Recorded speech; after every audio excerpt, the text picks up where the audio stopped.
Do you know the story of David and Goliath?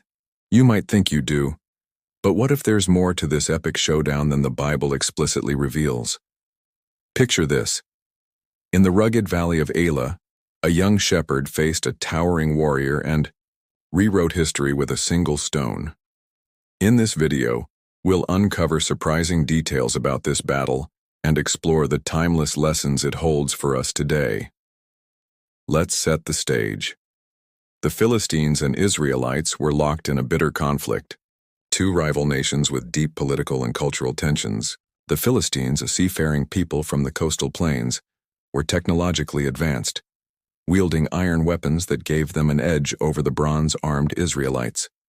The Israelites, on the other hand, were a people bound by their covenant with God, yet often wavering in faith. The Valley of Elah, a strategic choke point between the two territories, became the perfect battleground. For 40 days, the armies faced off across this narrow valley, tension mounting with every sunrise.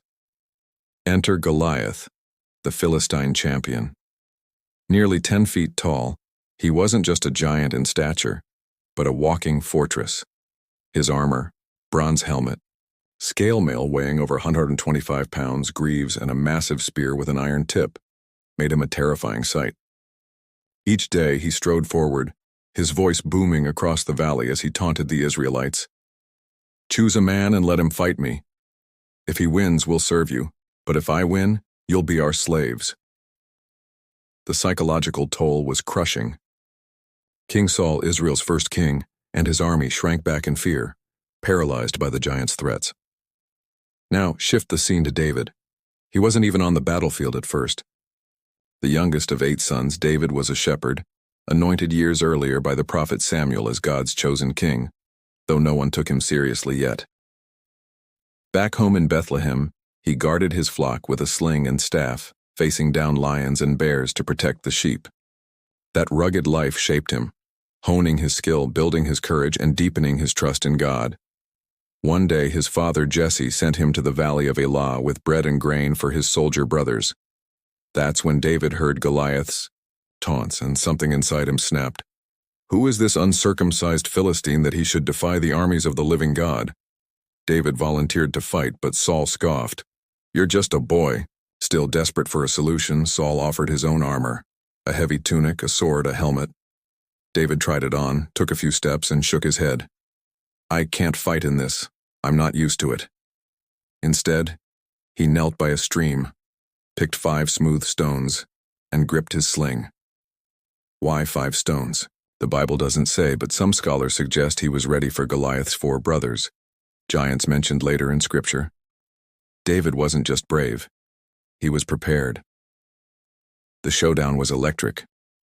Goliath lumbered forward, sneering at the shepherd boy. "Am I a dog that you come at me with sticks?" he roared, hefting his spear. David didn't flinch. "You come against me with sword, spear, and javelin," he shouted. "But I come against you in the name of the Lord Almighty, the God of the armies of Israel, whom you have defied." Pause. Let that sink in. David wasn't fighting for himself. He was fighting for God's honor. With a flick of his wrist, he launched a stone. It struck Goliath square in the forehead, cracking through his skull. The giant crashed to the ground, dead.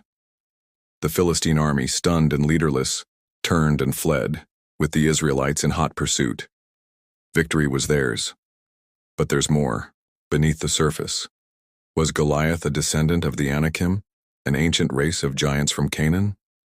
Some believe so, tracing his lineage to the fearsome warriors Joshua once drove out. And those 5 stones, did they signal David's readiness for a bigger fight? After Goliath fell, the Philistines didn't just lose a champion, they lost their grip on the region, paving the way for David's rise as a leader. This wasn't just a battle, it was a turning point. Pause for reflection. So what does this mean for us? David's story isn't just about a sling and a stone, it's about faith conquering fear. Think about Saul for a moment. He was taller than most Israelites, a warrior king, yet he cowered before Goliath. David, a teenager with no armor, ran toward the giant because he trusted God's power over human strength. That contrast is striking. What about you? What giants loom in your life? Fear of failure, rejection, anxiety. David's courage shows us that faith can topple even the tallest obstacles. Let me share a modern example. I read about a woman named Sarah who faced her own giant, a diagnosis that turned her world upside down.